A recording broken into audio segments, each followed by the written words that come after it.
this is one of those issues. Like, a lot of people didn't realize how long this has actually been going on for. At least not in a more broad sense. Because we've had issues of stuff getting censored or butchered like way back in the earliest days. From like, I know Nintendo of America has become pretty infamous in the modern day for how much stuff got cut from games back then. Which a lot. One of the common things that we see when it comes to that sort of censorship is individuals acting as if they are a moral arbiter, and more recently, people who feel that every single thing in the universe is some sort of political statement, even and especially when it comes to entertainment.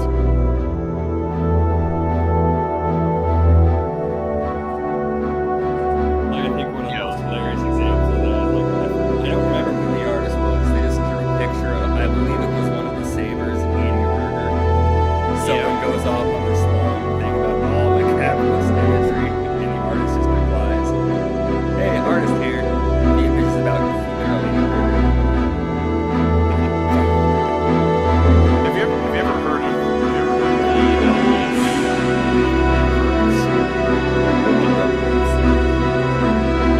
this is a particularly infamous running gag in some Reddit sources. The writer and the reviewer goes into this long diatribe about how like some sort of difference in aggression or some kind of deep cut. And the writer's like, no, I just had to figure out It had to be something like yeah, I was trying to find deeper meaning. It doesn't even seem largely to rationalize the idea of wanting to sound smart.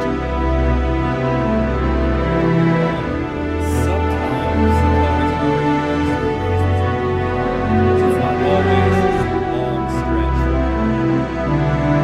People will definitely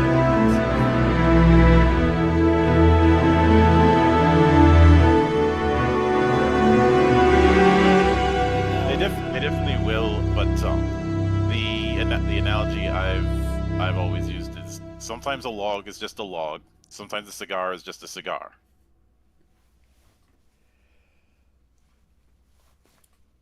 But yes, like, I will say, I do think while the problem's technically been around, again, at least since as far back as like Super Nintendo era translations, I wouldn't say it necessarily stems from the same problem. Like with Nintendo America, that was like a company probably had like, no, these games are coming out with the E rating or whatever the rating was at the time. Well, I think it's all when it comes to Nintendo doing this thing. I think it's also important to consider a bit of bigger context. Let's keep in mind, for one, this was the 80s, and no one even knew if video games would become anything more than a fad. It's been two. This was after the crash. And trying to make a more mature rated game that was going to have a smaller audience was not going to be the best move when you're trying to build things back up after all the stuff that happened during the crash. One of the big things that was a contributing factor, and no, the crash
Mhm. But the internet has given him a lot of shit in the past. I don't know if that's still a thing that happens in the modern day, if people even remember Ted Woosley.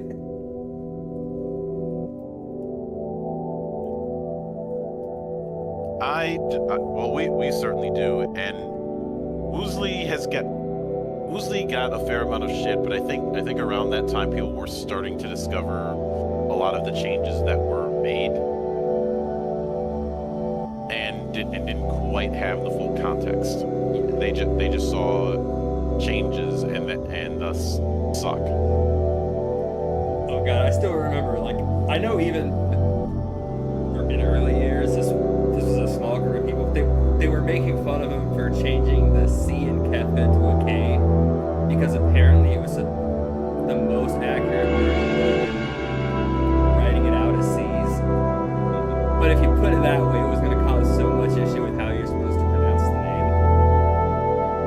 I think changing it to K was the right call. But that's a very small degree of purity. One of the other one of something there's one particular straw man when it comes to localization, translation, whichever name you want to give, that I think a lot of people overlook, and that is when it comes to people who do it properly, especially some fan subbers. There's this narrative among fan bases that it means you have to do a one-to-one translation.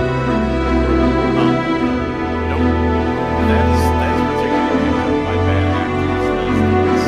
By saying that people who are getting on them for shit localization are demanding a one-to-one translation. Nobody ever asked for that. What they asked for is as close to it as you can get. Because anybody operating in good faith knows that you're not going to be able to not going to be able to bat 1,000 with this kind of thing. And because of that, it's far more important to get as close as possible. I wish Diamond Sutra's old blog was still active, because there was one set of images that he had shown where, when it came to translating Tenrabancho 0, which I do want to run again in the future, it's just I need to find the right opportunity. He had said that he had to strike a balance between translating it and having it somehow fit so that the text didn't overlap the images. So he had to go with what is the attempt at what's being said in this particular text, and how close can I get it while not using too many words. That's the thing. Good translators have to be writers in of themselves, but there's the understanding that they are essentially a steward of the experience. Like nobody wants to read written by Ted Woosley. Exactly. They'd want to read written by Kazushige Nojima or Matomu Toriyama, or any of the names. I know Toriyama gets some shit, but I'm just using those as examples. In the same vein, speaking of Ted Woosley, there is one change that he did with FF6 that I actually thought was smart. I'll go with two. One of them is Bart's in FF5.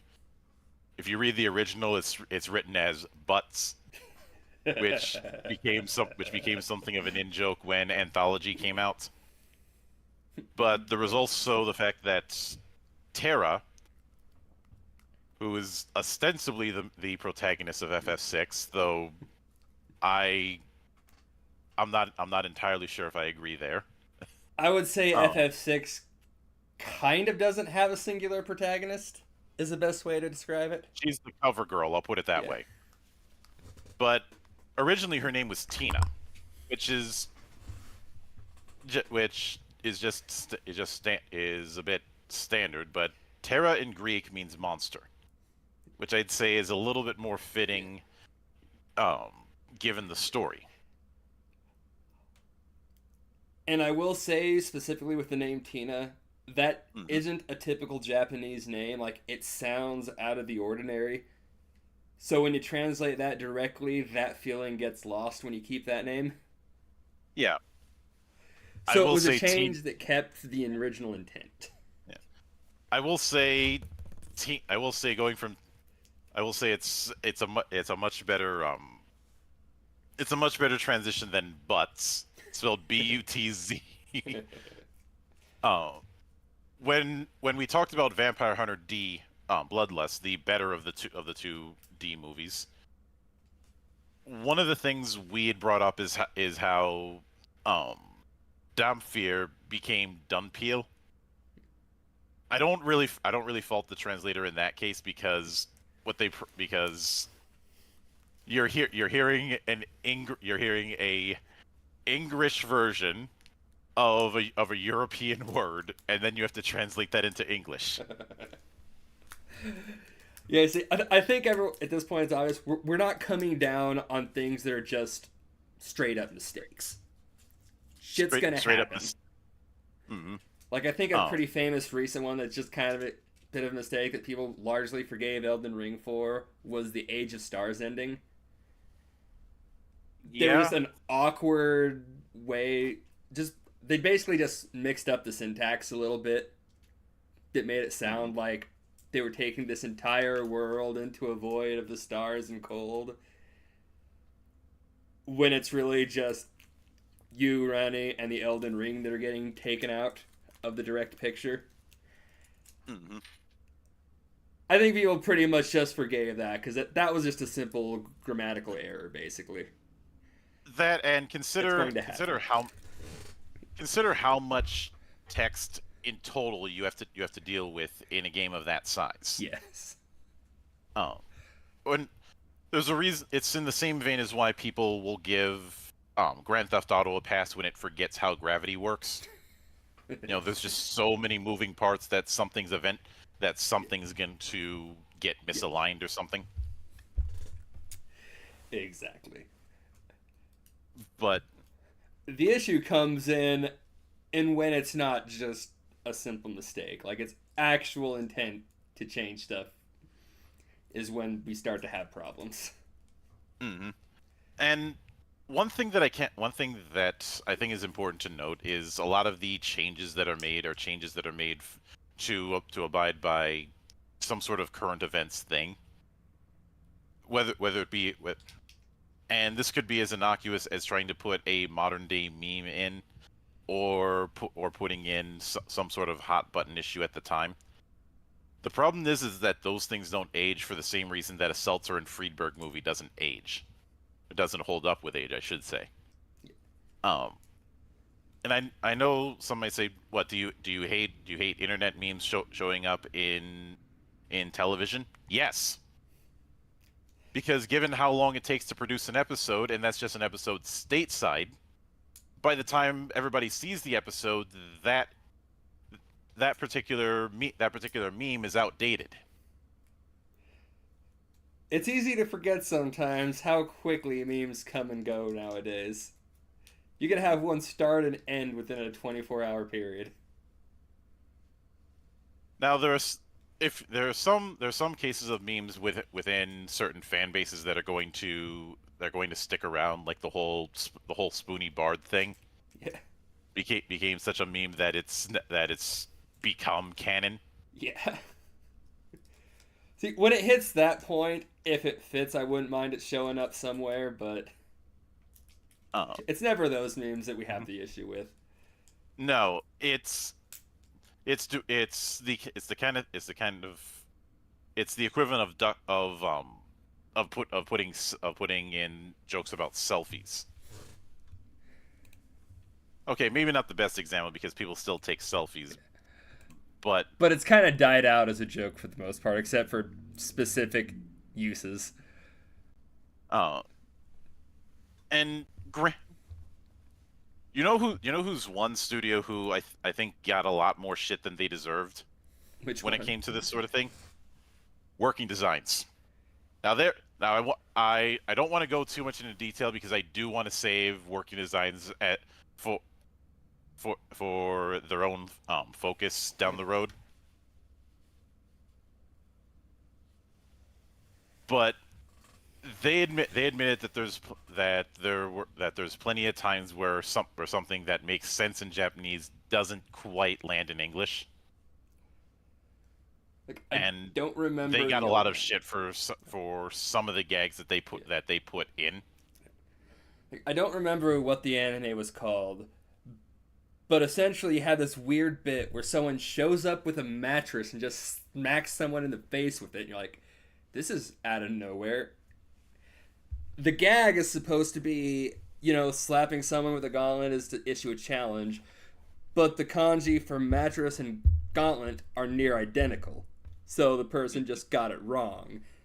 What they did in the English adaptation is like when you didn't see any of their mouths off screen, one of them was explaining the joke, which Normally, is the I would hate quickest way to that. kill. It's the quickest way to kill a joke, but Yeah, normally I would hate that, but this is a no-win yeah, situation. it's like, what the fuck do you do in this scene? There's no way Um, to have it come across as intended without again explaining the joke. So do you do that, when or do you come up with a different gag that kind of sort of makes sense? when Zetsubo Sensei came out, they didn't even, as far as I'm aware, they didn't even try to dub it.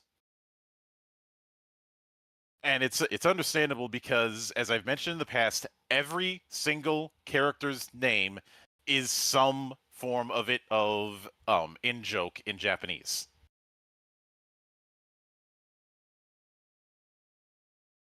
Oh yeah, I remember a while ago we tried to do that whole long ass name on one of the streams. Oh yeah, that one. That obviously is a nod to the whole Jugemu Yeah. thing. That's a Rakugo poems are a meme in and of them meme in and of themselves. Of course the joke with Jugemu is when the parent asked the monk to give their kid a Buddhist name. The monk gave a bunch of them. The father couldn't figure out which ones, so he said, "Give him all of them." And several of the names are in jokes in and of themselves. Now, see, we're saying a lot of things that you might hear from people who are like all against everyone arguing for better translations. The thing is, while all of these things are true, we have a lot of companies and localized out there using them as an excuse to not try. Yes, and that's the I've always said how worthwhile is your argument when you have to rely on verbal tricks? Yeah. Like if you have to rely on verbal tricks and gotchas, I don't think your argument is worth hearing. And the other the the other thing is a while back I ended up going down a rabbit hole of seeing the difficulties of translating German into English for adapting the works of Kafka, because if you with a lot of German, if you translate that straight into English, even if German is one of the languages that composes modern English, which is why it's easier to learn than some other languages, you have to deal with the fact that a lot of the sentence structure would create a bunch of run-on sentences. And the big reason I'm pointing these kind of things out is it's very easy to paint translation or localization with a broad brush. I have seen people who are heavily critical of bad localization doing that as if the entire concept of localization is one without merit because of bad actors. And I do think that's a narrative that it's easy to fall into that narrative of just doing a black and white approach. But the problem is adapting things from one language to another is not a black and white affair. It's just that bad actors are aware of that, or aware of the fact that it isn't a black and white affair, and intentionally obfuscate. Uh, if you want to see a recent example of understanding what to do and what not to do with localization, Zan has brought up your boy Kong Me, which I think one of the translators for that went into the fact that it was really hard to translate the raps into something that would still be equivalent but still rhyme, which is spinning two plates at once. I stand rap has to be one of the hardest things to try to translate from one language to another because you have to keep it in rhythm, you have to keep the intent, and you have to make it all rhyme while taking into account all of the wordplay, which has to be a nightmare to translate from Japanese. Mm-hmm. That is no easy feat. And I don't. Speaking of things that they didn't try and dub, I think Gintama also was a case of they didn't even try to dub it. Yeah, just doing subtitles might be the best for certain shows. Mm-hmm. Oh, and I do remember reading the Del Rey version of I think it was Zetsubo Sensei and a few others where they would have these appendixes at the back of the volume to go into certain in jokes or certain references. That also happened with Tsubasa Chronicle. And again, normally that wouldn't fly with me, but in the case of say Tsubasa Chronicle, a lot of it is Clamp making in jokes and references to their old work. So it's somewhat understandable. I only saw like the first few episodes of the anime version. I'm more familiar with the manga, which had those little additional notes, especially regarding characters who you'd think would be throwaways but are actually inside references. Because well, Clamp has done a lot of shit. Yeah, oh yeah. But, oh. You know, I actually don't think I'd mind the return of the editor's note. Alright, so Mildred's going to be away for just a minute, so I'll go into this.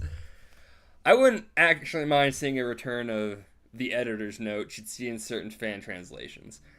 Don't get me wrong, some of them back in the day got really stupid. Specifically, I think a lot of us will remember the one from one of the Death Note fan subs where it says all according to Kaiku, and then at the top it says translator's note, Kaiku means plan. Maybe not dumb shit like that. But at the same time, I think some well done editor's notes would not be a bad idea. Anyway, while I'm waiting for Mildred to get back, I'll go ahead and kick on some Be Right Back type music. I actually finally did get something for that. So we'll be back momentarily.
So while you were away, I just kind of briefly talked about how I actually wouldn't mind the return of the editor's note that you saw in some of those old fan translations.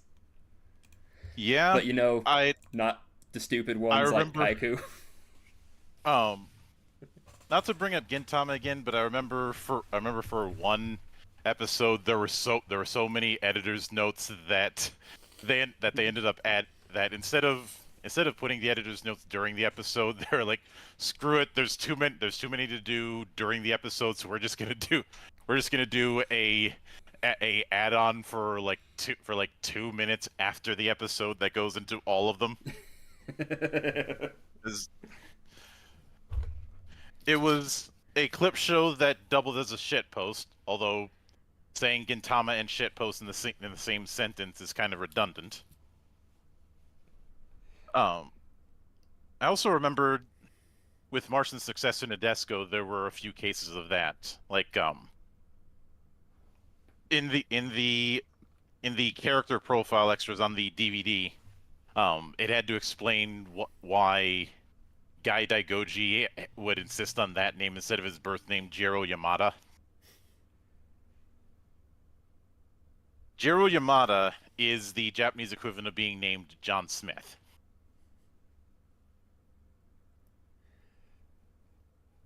Yeah, that'd be a little weird to go by that. Everyone would probably just assume it's an alias.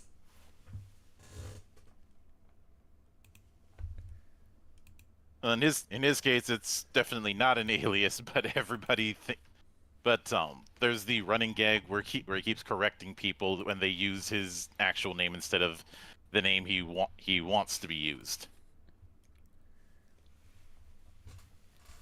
Oh. And I'd say in a lot of cases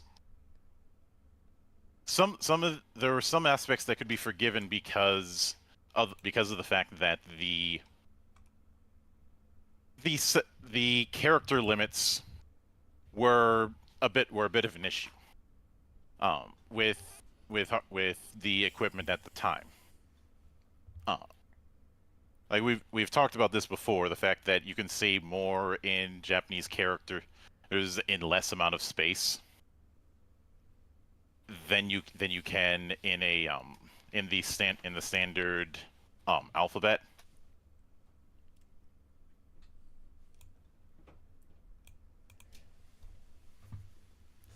Yeah, and while I'll say that's probably more of an issue in for like those older games and whatnot, it doesn't completely eliminate that issue translating into English normally for any kind of It anime or game modern day. it's not nearly as much of an Yeah. issue now.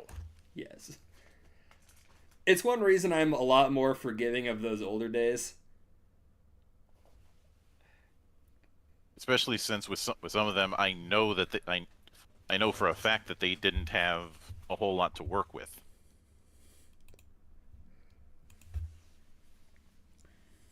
So you play you as I've mentioned on multiple occasions, you play the hand that you're dealt.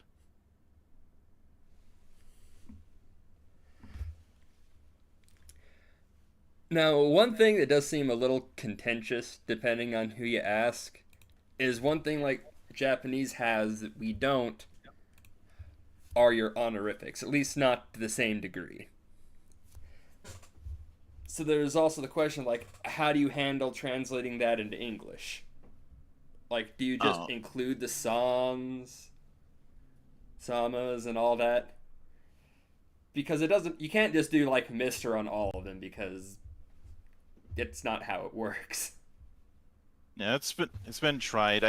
I'd say a trickier thing is when you're dealing with characters um who have certain accents, or they are meant to have a certain dialect, like say how somehow characters from Osaka get written as if they get dubbed as if they have a southern drawl. See, as long as it stays consistent in the English, I don't mind that. Like, I loved Osaka back in Azumanga Daioh. She was my favorite character.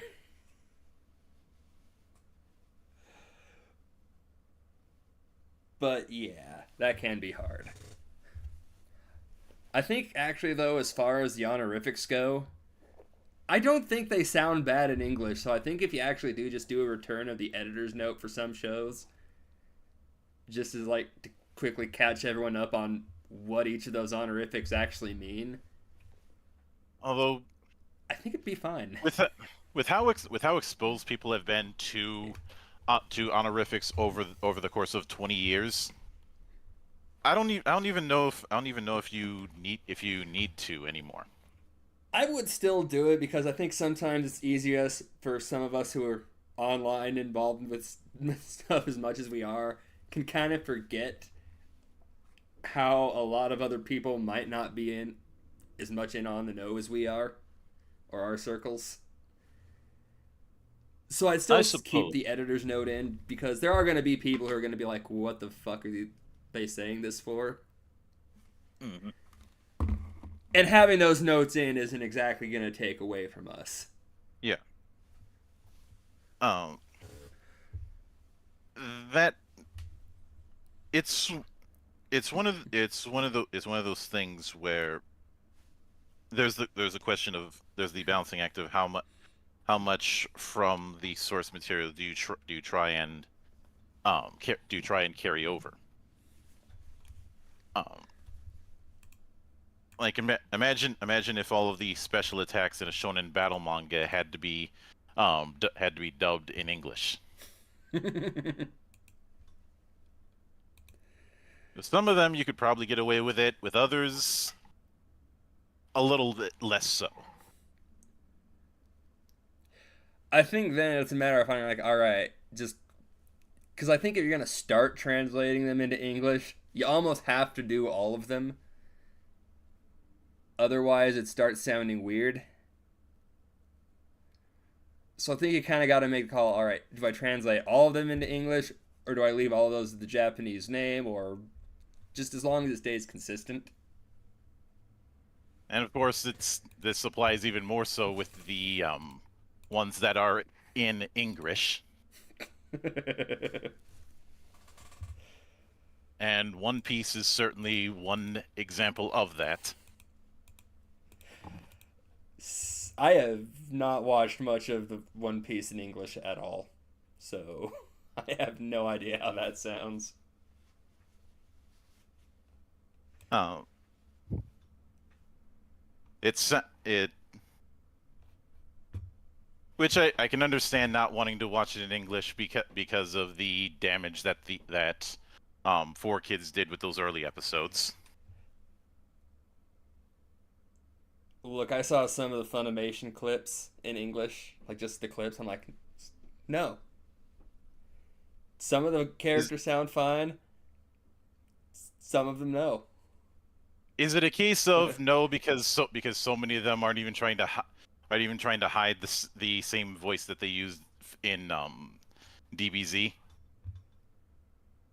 I don't think so because I don't think was Luffy in DBZ because I did not like the English voice actor for Luffy. I'd have to double check. I know it was I I can't hear Usopp's dub voice without hearing Krillin. I'll put it that way.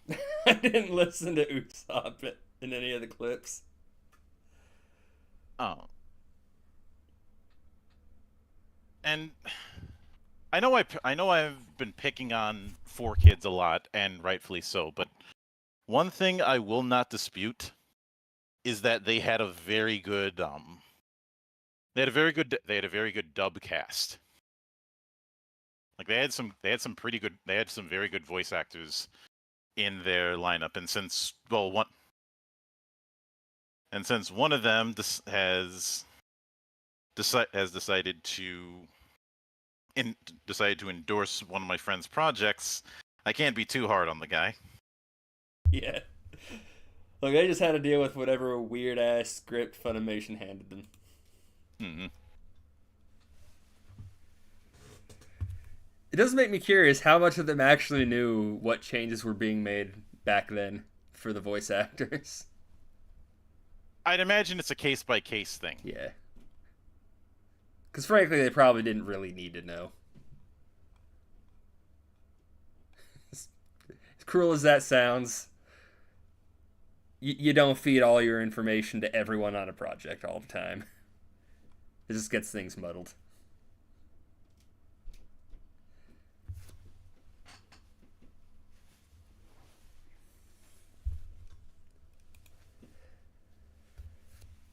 But even with all of that, I remember when there was a bit. I remember when there was a big hubbub about the about the dub of Prison School referencing quote Gamergate creep show, and I had said that this was a unforced error. Now, a lot of people are like, well, you're just saying that because you're a part of that crew. It's like, no, that's not why I'm saying it. I'm saying it because you're gonna date the work.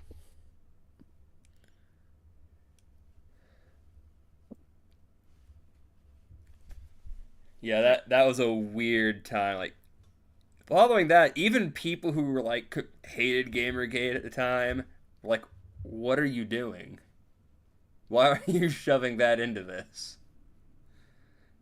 It obviously does not belong here."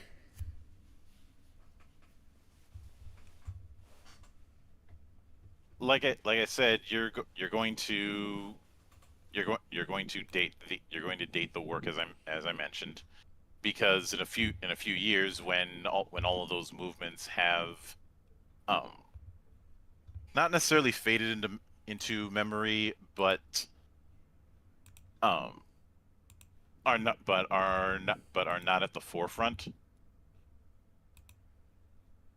then you then you ha- then somebody who is detached from the current year conversation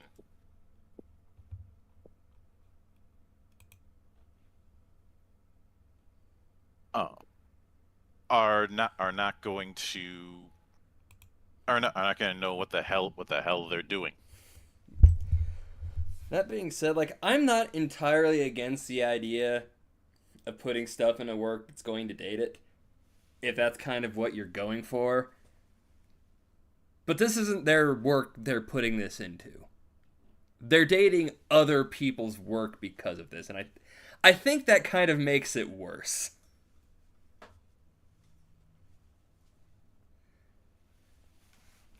Oh, definitely. It's like I'm fine with a person putting any kind of like political or social stuff they want into their own stuff. But in the case with his localizations, we're kind of seeing people do that with other people's work. That pisses me off.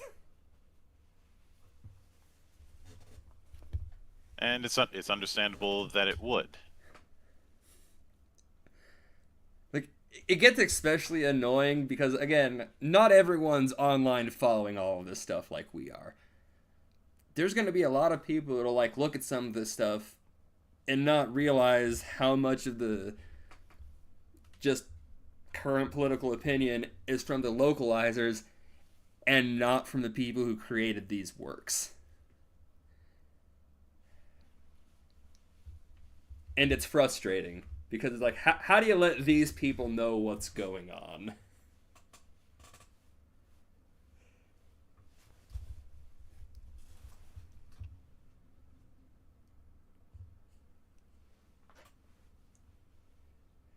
Like, obviously, there's people like me and you who'll talk about it. There's going to be others talking about it. Well, I'm glad it's getting more traction these days than it used to because And I think we're going to be seeing a bit of a vicious cycle going about. It's going to get more traction, and thus the people who are the let's not forget the sole reason that this thing kind of exploded was the announcement that Ancient Magus Bride was getting a new volume that was going to get a simultaneous release that was AI assisted. That's what caused a bunch of folk to start autistically screeching. And then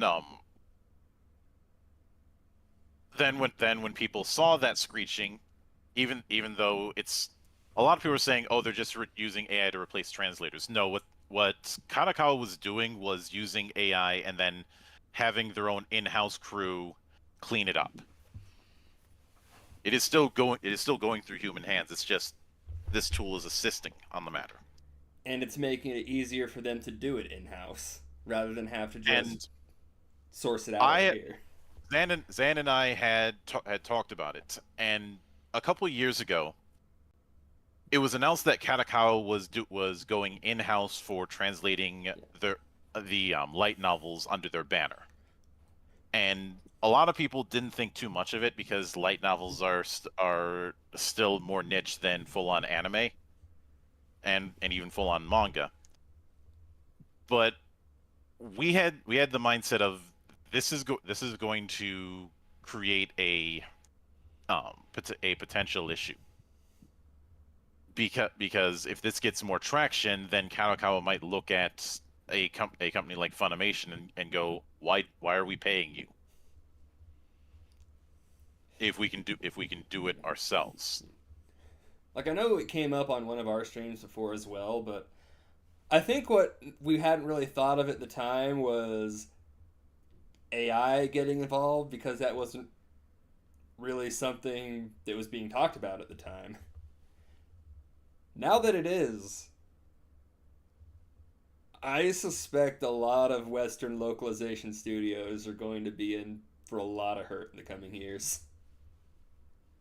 Especially since in the last month we've seen more and more articles going exposing the problem um or there's been a lot more mask off moments, as it were. Yeah.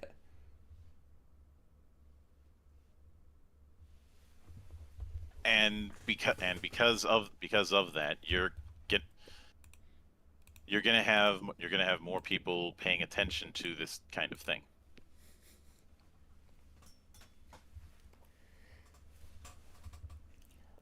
I think the moment they start realizing how easy it might be to cut out the Western localization studios, like the quicker they start to realize just how beneficial that's going to be for them, I think it's going to just start hitting in waves at a time soon. Like, I don't think it's just going to be like a domino of like, okay, this place starts doing it, now they're doing it here, now here. Because it's Kadokawa doing it now, right? Yeah, The moment but it works out for them, it's going to be a wave. but That's my theory. it is important to keep in mind Kadokawa was a big damn deal. It's one of those things we here in the West, unless we went out of our way to look into it, would probably never realize. Because their name isn't really like front and center on a lot of things. Like, it's there if you look for it. But if you're not looking, you're not going to notice.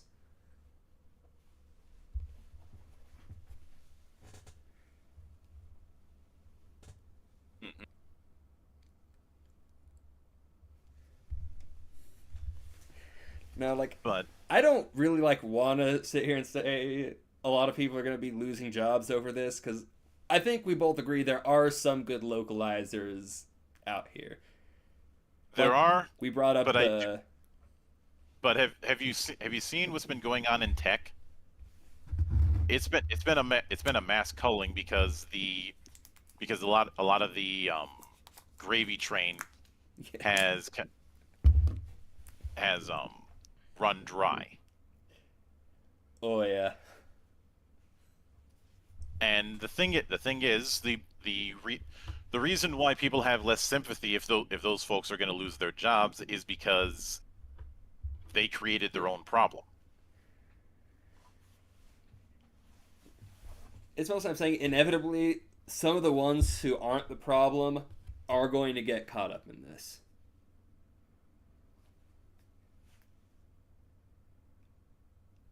It's just kind of an inevitable nature of the beast.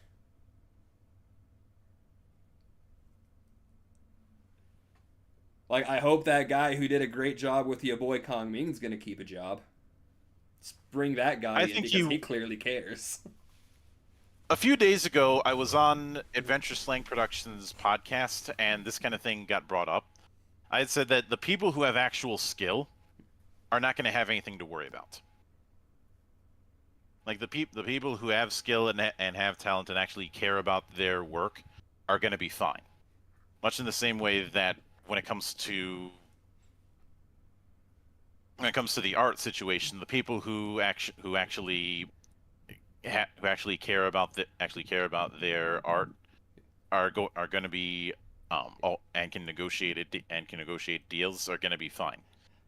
I believe the The majority of them will. mhm. But inevitably, someone's gonna get caught that you probably think shouldn't have gotten caught in it.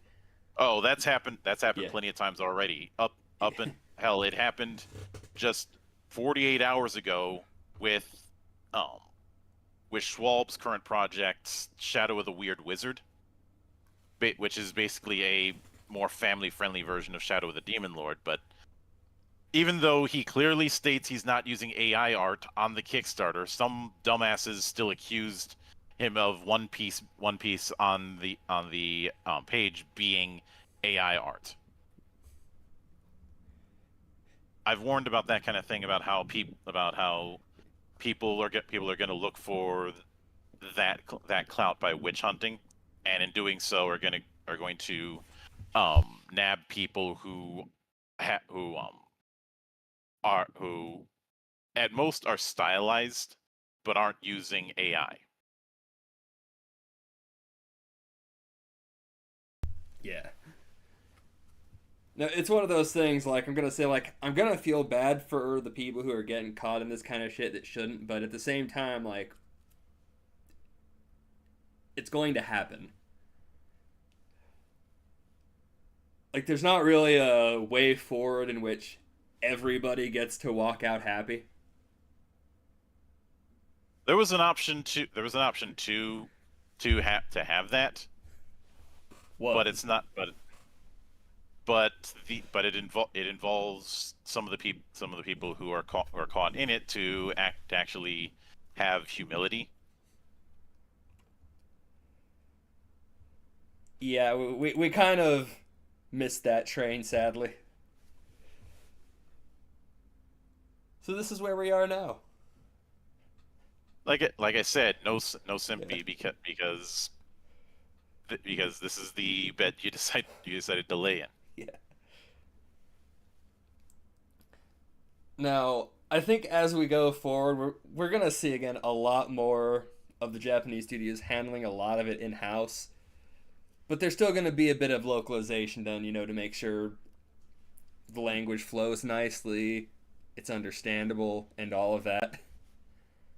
I do think as the because the boulder's already started to roll downhill. It's already started to get to the point where social media users in Japan have been taking notice. I think that was And one of the big tipping points is when Japan started realizing they're fucking with this work that much.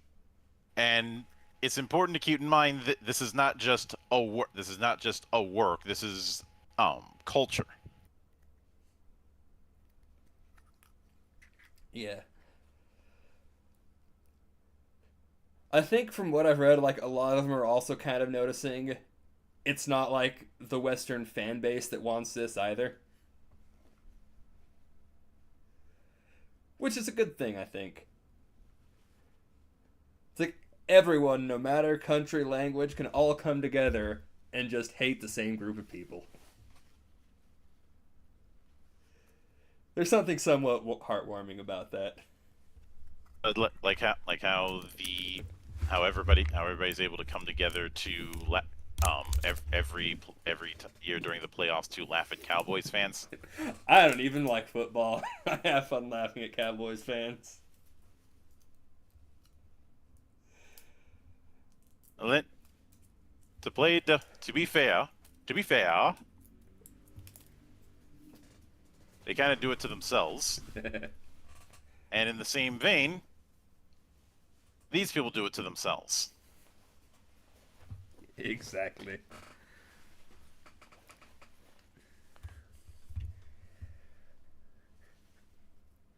And see, I'm just waiting for like the game studios to start picking up on this as well now. Um, Because I haven't heard any real news on that front, but keep in mind that the boulder is slow moving. oh yeah. At this point, it's just a wait and see game on that front. And I am always patient.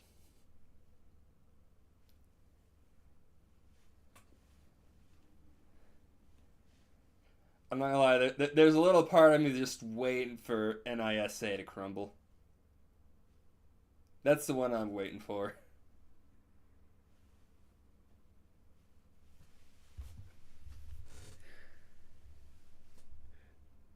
I can certainly understand that. We've covered that in the past.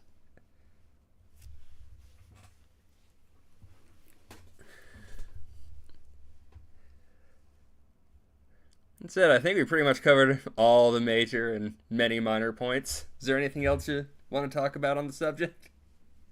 Um, don't throw the baby out with the bathwater, people, and stay frosty. Also, make sure to eat your vegetables, or I will haunt your dice and curse them. Someone made a D19. I am so tempted to buy those and just switch it. Like, if anyone wants to borrow a set of dice, give them that without the D20 and see how long it takes for them to figure it out. I want to get some dice with the numbers in a non English language, like Japanese or Chinese or Korean, and give those to an English speaking player and watch the fireworks. Oh, that'd be great. I'd say Roman numerals, but they'd figure that out too quickly. Most people know the 1 through 20. If it, I'm pretty sure there's a whole generation that discovered Roman numerals thanks to Final Fantasy.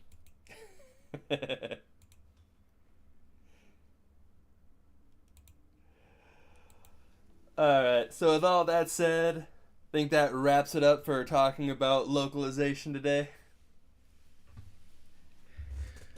You can catch us on another showing of this last Saturday of next month. We'll figure out whatever that topic is later. Don't forget, this coming Thursday, you can listen to me and Mildra continue to talk about various tabletop games on Valley of the Judge, this one being Shattered.